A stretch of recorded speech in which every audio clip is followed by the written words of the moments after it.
회장님 이렇게 바쁜 시간 내주셔서 감사합니다. 아이고. 네, 요즘 취임하신 얼마 안 돼서 상당히 아주 네네네. 연임이 없을 텐데 이렇게 시간 내주셔서 지금 지하안전에 대한 그 어떤 그 의식이나 뭐 제도적인 이런 것에 대해서는 아직까지 좀 여러 가지 좀 미흡한 점이 많이 있겠죠. 부족한 점이 뭐가 있는 겁니까? 그런 부분도 있고, 근데 미흡한 점을 말씀드리기 전에는 사실상은 우리 지하안전법은 매우 선진화된 법률입니다. 전 세계 어디를 봐도 특별법이라는 그 타이틀로 지하안전에 관련된 법을 운영하고 있는 나라는 우리나라가 유일하다 이렇게 보시면 될 것 같고요. 실질적으로 우리가 그 특별법이 일반법에 우선하는 법률이기 때문에 그러한 제도를 가지고 지하안전이라는 하나의 타겟을 가지고 심도 있게 평가하고 검토하고 또 설계 및 시공을 이행하는 어떤 기술적인 그 배경을 갖고 있는 나라는 우리나라가 유일하다 이렇게 보시면 될 거고, 그렇기 때문에 실질적으로 지금까지 6년 동안 지하안전법을 이행해 오면서 이런 선진화된 법률이 그래도 덜컹거림 없이 지금까지 왔다는 것은 아무래도 뭐 국민들의 의식 수준도 그렇고 또 우리나라 건설 기술이 그만큼 좀 발전했다 이런 것을 얘기해 주는 게 아닌가 이렇게 생각이 듭니다. 다만 이제 모든 법률은 아시겠지만은 하루아침에 무엇이 만들어지지 않습니다. 시특법 같은 경우도 벌써 한 28년이 됐고, 그렇죠. 환경영향법 같은 경우는 거의 지금 한 40-50년이 가까이 지난 그런 법률입니다. 저희 지하안전법은 이제 기껏해야 한 6년 정도밖에 안 된 법률, 아주 신생의 법률이죠. 그런 걸로 따지자면은 조기 정착을 하는 데에 매우 빠른 시간 내에 이루어졌다 이렇게 볼 수 있고, 개편까지네요. 그리고 사실상 지하안전법이 만들어짐으로 인해서 우리 건축을 하시는 분들, 우리 용어는 지하개발 사업자 이렇게 칭합니다. 그러니까 발주처, 시행사업 아마 이렇게 알고 계셨을 거예요.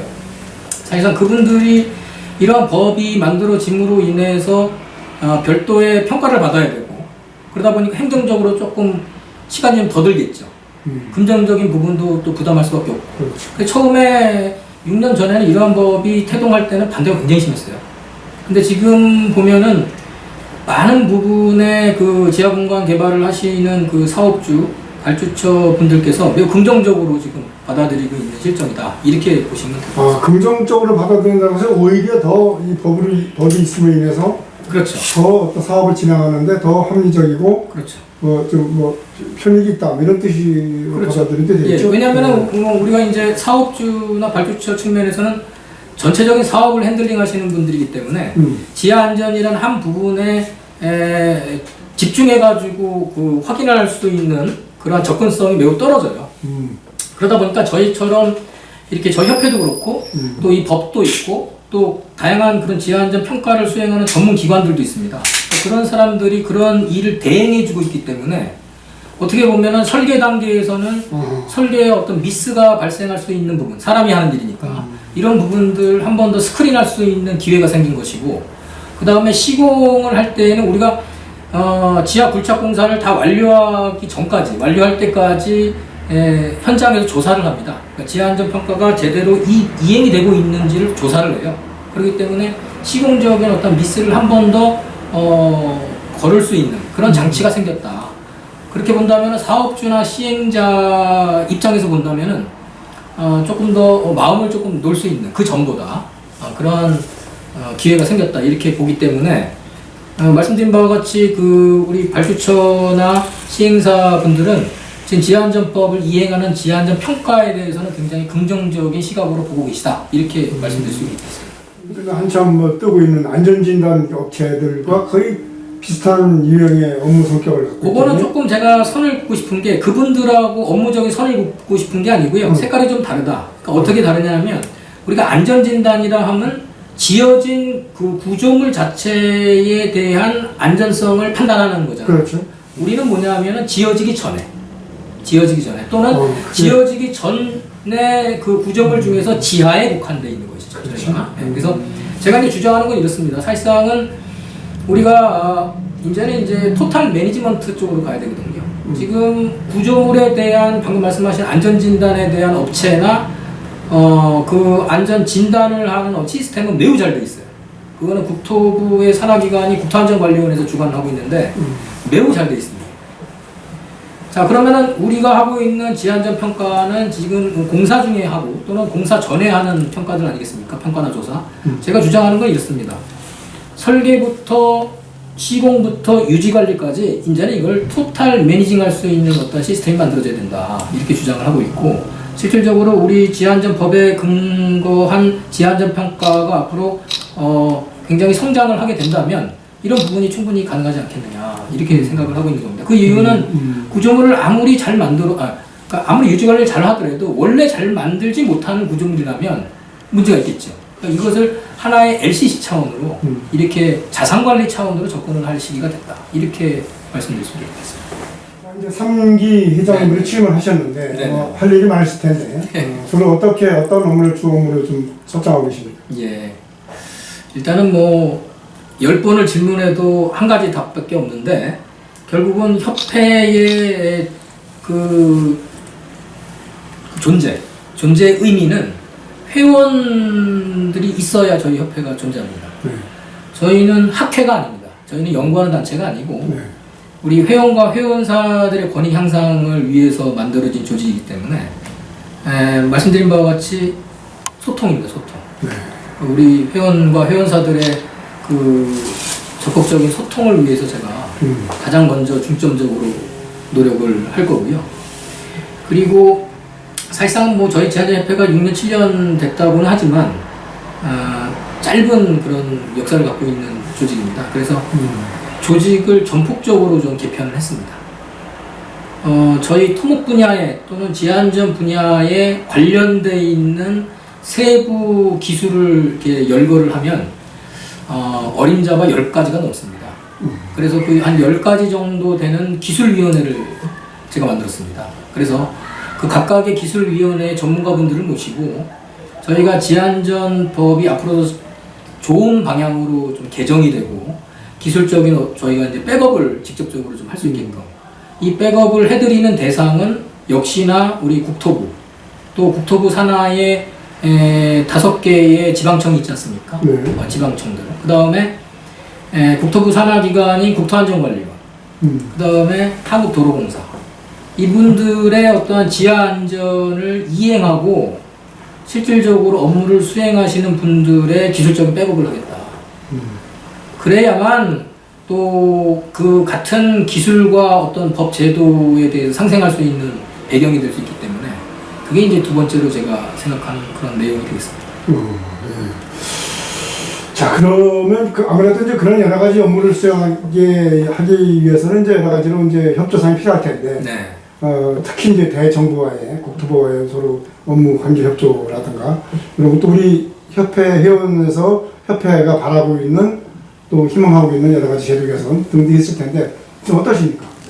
일단 사실은 뭐 제가 우리 지안전 협회 회장 직무를 맡고 있지만 저도 한 기업체를 운영하고 있는 대표로서 실질적으로 비즈니스 모델이라고 하는 것은 복잡해 보이지만 매우 단순합니다. 그건 무슨 얘기냐면 먼저 손을 내밀고 다가가면 그것이 수익이 창출하는 가장 빠른 지름길이다. 저는 그렇게 생각을 하고 있습니다.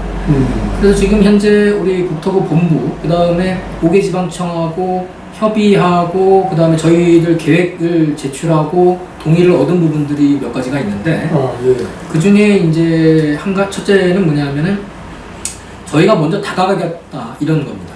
어디로 다가가냐 하면 결국은 집안 치마에 대한 부분은 우리가 책상에서만 이루어질 수 있는 게 아닙니다. 현장에서 이것이 설계된 대로 이행이 될 때 실천이 되는 거거든요. 그래서 저희가 계획하고 있는 것은 올 11월부터 현장과 함께하는 지하안전 교육이라는 거를 협회 차원에서 무료로 저희가 이행할 계획이 있습니다. 그래서 시범 사업으로 저 서울 지역과 부산시, 서울시하고 부산시 이렇게 해서 서울시와 부산시에서 시공을 하는, 착공을 하는 사업장들을 저희가 정보를 좀 받아서 이 정보는 국토부에서 주실 겁니다. 그래서 저희가 기간을 정해서 저희가 찾아가는 지하안전 교육을 좀 수행하겠습니다. 왜 그러냐 하면 그렇게 하는 것이 현장의 이해도를 높이는 데 가장 좋다. 물론 그분들을 모셔가지고 집체 교육을 할 수도 있겠죠. 그러나 뭐 시체말로 과외를 좀 해드리고 싶은 겁니다. 그래서 현장 전문가들을 앉혀놓고 우리 소장님들, 그 다음에 우리 공사 팀장들 대상으로 해서 저희가 찾아가는 지안전 교육을 좀 수행을 하려고 합니다. 그게 첫 번째고요. 네. 두 번째는 지금 이제 법이 만들어진 지가 뭐 6년 정도 됐지만 사실상은 법이라고 하는 것은 매우 간단하고 어떻게 보면은 복잡하게 구성이 되면은 이게 좀 서로 헷갈릴 수가 있으니까 그렇죠. 명문화되어 있는 그 문장을 사용해서 우리가 표현을 하는 것이 법 아니겠습니까? 그런데 질의사항들이 많아요. 그게 무슨 얘기냐면은 그 지하개발을 하는 사업자들 또는 시군구청에서의 지하안전 평가를 담당하는 주무관들, 유권 해석을 말하는 거지. 그렇죠. 그런 유권 해석들이 굉장히 많이 올라옵니다. 어느 정도냐면 그럴 겁니다. 1년에 국토부에 접수되는 법에 대한 질의사항만 600건이 넘습니다. 매년. 근데 이것을 잘 분석을 해보니까 600건 중에 유사한 그 질의사항이 매우 많다는 얘기죠. 그럴 겁니다. 네. 이것을 누군가 좀 정리를 해줄 필요가 있다고 생각을 하는 거죠. 그래서 저희가 Q&A집을 좀 만들려고 합니다.